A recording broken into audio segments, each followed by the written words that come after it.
Hello student, welcome to your biology classes. और जिसमें कि हम आपका सेल का चैप्टर को पढ़ रहे थे और जिसमें आपको मैं पहले भी बहुत सारे वीडियो को आपको बता चुका हूं, जिसमें आप सेल का स्ट्रक्चर पढ़े थे, बहुत सारे ऑर्गेनेल्स पढ़े थे। आई होप आप सभी को वो वाला वीडियो अच्छा लग रहा होगा। और आज का ये जो वीडियो है, इसमें हम एक नया सेल ऑर्गेनेल्स पढ़ेंगे, जिसको हम क्या लिखते हैं, साइटोप्लाज्म बोलते हैं। तो जल्दी से देखिए कि ये साइटोप्लाज्म क्या है, बहुत इंटरेस्टिंग चीज है। ओके, तो देखते हैं साइटोप्लाज्म क्या है। सबसे आसान चीज है।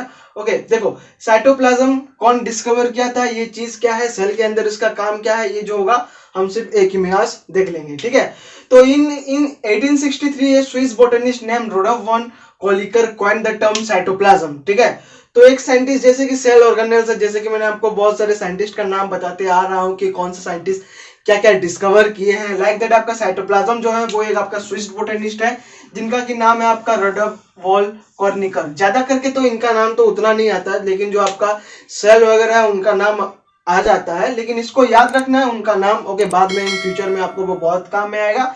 तो एक स्विस बोटनिस्ट है, ओके, जिसका नाम की रोडोल्फ वॉन कोलिकर था। और वो क्या 1863 में, ओके, साइटोप्लाज्म, सेल के अंदर एक साइटोप्लाज्म चीज है बोल के वो क्या किए थे, डिस्कवर किए थे।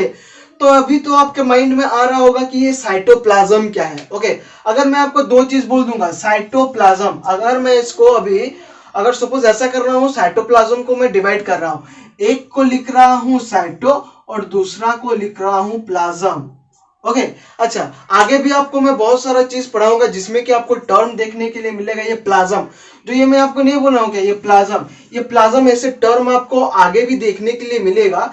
तो ये प्लाज्म का मतलब आपके माइंड में फिक्स कर लो कि ये वन टाइप ऑफ, सपोज मान लो कि ये एक फ्लूइड लाइक स्ट्रक्चर है, ये जेली लाइक स्ट्रक्चर है। ठीक है, तो प्लाज्म का मतलब सपोज मान लो कि ये फ्लूइड लाइक स्ट्रक्चर है। ओके, साइटो मतलब समझ लो कि ये आपका वर्ड सेल के अबाउट में वो बोल रहा है। मतलब क्या, सेल के अंदर जो आपको फ्लूइड देखने के लिए मिलेगा, सेल के अंदर जो आपको फ्लूइड देखने के लिए मिलेगा, दैट इज योर, मान लो that is your what, your cytoplasm. तो साइटोप्लाज्म का डेफिनेशन क्या है, देखो, it is a semi liquid jelly like material, semi liquid jelly like material, okay, which joins the nucleus and your plasma membrane। मैं plasma membrane के about में आपको whole total क्या वीडियो बता चुका हूं। अगर कोई स्टूडेंट नहीं भी देखा है तो जाके हमारे वीडियो, प्लाज्मा मेम्ब्रेन के वीडियो को वो देख सकता है। ठीक है, तो ये देखो, it is the semi liquid jelly. अच्छा, सेमी लिक्विड जेली, ना कि ये टोटली आपका लिक्विड है, सेमी लिक्विड जेली। जेली आपका जैसा थोड़ा सा सेमी लिक्विड टाइप का होता है। ओके, ये भी आपका क्या है, एक सेमी लिक्विड सॉलिड है। ओके, तो ये कहां पे, सेल के अंदर देखने के लिए मिलता है। और ये क्या करता है, joins the nucleus and cytoplasm. अगर आपको देख रहा होगा तो ये आपको व्हाट, ये आपका एक न्यूक्लियस, ये है आपका, ओके, और इधर हमको क्या देखने के लिए मिलता है, आपका प्लाज्मा मेम्ब्रेन मिलता है। तो इन दोनों को जो ज्वाइन किया है, दैट इज योर साइटोप्लाज्म। और एक भी चीज मैं आपको बता सकता हूं, देखो इधर मैंने लिखा था semi liquid jelly, semi liquid jelly जो लिखा था, अगर आप देख रहे हो ये वाला अगर फिगर देख रहे हो, इसमें मैंने जो आपको डटेड किया है, ये क्या होगा, ये सेल के चारों ओर क्या होता है, कुछ फ्लूइड लाइक स्ट्रक्चर रहते हैं। ये देखो, ये जो आपका ये फ्लूइड लाइक स्ट्रक्चर रहते हैं, और वो फ्लूइड लाइक स्ट्रक्चर को हम क्या बोलते हैं, साइटोप्लाज्म बोलते हैं। तो ये जो साइटोप्लाज्म है, अगर आप देखोगे तो ये आपका प्लाज्मा मेम्ब्रेन है, ये आपका प्लाज्मा मेम्ब्रेन इधर होगा। ओके, और this is your what, nucleus. तो ये न्यूक्लियस एंड प्लाज्मा मेम्ब्रेन, इन दोनों के बीच कौन है, आपका ये साइटोप्लाज्म है, जो कि क्या कर रहा है, न्यूक्लियस और प्लाज्मा मेम्ब्रेन को क्या कर रहा है, ज्वाइन कर रहा है। ओके, ज्वाइंट जो कर रहा है। ठीक है, नेक्स्ट क्या है, देखो, इन द सेल। तो इसके बाद हम देखेंगे कि साइटोप्लाज्म जो है उसका काम क्या है। हमको तो पता चल गया कि वो एक जेली लाइक स्ट्रक्चर होता है, लेकिन उसका काम क्या है, देखो, okay, in the cell, cell के अंदर क्या होता है, cytoplasm is embedded while other cell organelles such as endoplasmic reticulum, mitochondria, ribosome are suspended within it। देखो, साइटोप्लाज्म जो है सेल के अंदर क्या है, चारों ओर क्या हुआ है, एंडेड मतलब क्या, आपका इधर उधर रहा है। ओके, चारों ओर उसका खेल मतलब बिछड़ के रहा है। इधर चारों ओर अगर देखेंगे एक सेल का, तो सभी ओर क्या है, उसका साइटोप्लाज्म है, जो कि आपका फ्लूइड लाइक स्ट्रक्चर है। लेकिन ये तो पहले तो ऐसे रहता है, लेकिन वो फिर से क्या बोल रहा है, लेकिन बाकी जो सारे आपका सेल ऑर्गेनेल्स जो रहते हैं, ओके, बाकी जो सारे आपका सेल ऑर्गेनेल्स रहते हैं, जैसे कि ये आपका माइटोकॉन्ड्रिया, ये आपका राइबोसोम रहा, ईआर, ओके, देन ऐसे बहुत सारे ओके, जो जितने सारे आपका सेल ऑर्गेनेल्स है, ओके, उन सभी सेल ऑर्गेनेल्स क्या होता है, ये जो आपका साइटोप्लाज्म जो रहता है उसमें क्या करता है, फ्लोट होके सस्पेंडेड मतलब वो जो फ्लूइड में क्या होगा, आपका जो सारे सेल ऑर्गेनेल्स, जो अदर सेल ऑर्गेनेल्स है, वो क्या करेंगे, वो साइटोप्लाज्म में फ्लोट करेंगे, सस्पेंड होके रहेंगे। अच्छा ओके, तो अगर सस्पेंड होके रहेंगे, ओके, तो उसका मतलब हेल्प क्या कर सकता है, अगर वो सस्पेंड अगर रहेंगे तो उसमें क्या फायदा हो सकता है। देखो एक चीज तो है, मैं ये तो नहीं पढ़ा रहा हूं, लेकिन एक चीज है, देखो बाकी पॉइंट नीचे लिखा है, लेकिन देखो जब ये क्या है आपका सेमी लिक्विड जेली लाइक है, तो उतना तो फ्लो नहीं हो रहा होगा, मतलब वो धीरे धीरे ही फ्लो हो रहा होगा, ठीक है। तो जितने भी सारे आपका क्या है सेल ऑर्गेनेल्स है, वो क्या होता है उसमें सस्पेंड होके रहेंगे, मतलब वो मतलब क्या कि जो आपका जो सेल ऑर्गेनेल्स है, उन लोगों को एक स्टेबल पोजीशन मिलेगा।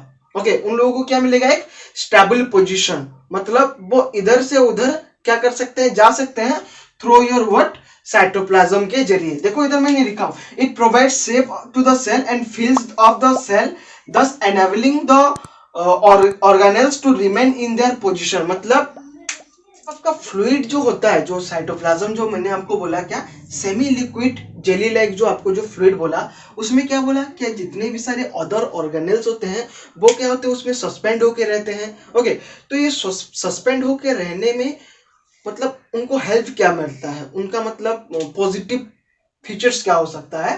तो देखो जितने भी सारे आपका व्हाट, जो आपका सेल ऑर्गेनेल्स है, अगर उसमें वो सस्पेंड होके रहेंगे तो they are enabling the organelles to remain in their position. मतलब अगर माइटोकॉन्ड्रिया इधर है तो वो इधर रहेगा, ना कि वो मूव कर सकेगा।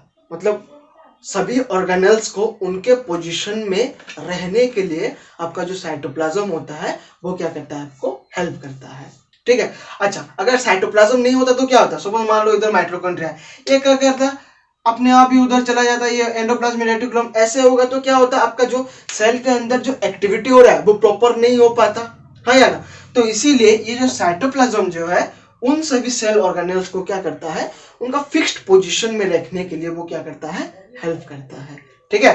देन वो क्या है, वो क्या बोल रहा है, देखो the cell without your cytoplasm, अच्छा ये जो मैंने आपको बोला, the cell without the cytoplasm would deflate मतलब इधर उधर फ्लो भी हो सकते हैं, and substance will not move easily from one to another organelles. और अभी फिर से और एक चीज बोला है, एक ऑर्गेनेल से दूसरे ऑर्गेनेल्स में आपका सब्सटेंस जो हो सकता है मूव नहीं कर सकता है, करेगा क्या, नहीं कर सकता है, ठीक है। Then it is the side of the cellular metabolism and chemical reaction. अच्छा, सेलुलर मेटाबॉलिज्म का मतलब क्या है, देखो सेल के अंदर जितने सारे आपके एक्टिविटी हो रहा है, सेल के अंदर जितने भी सारे एक्टिविटी हो रहा है, that is your cellular metabolism and chemical reaction, ठीक है।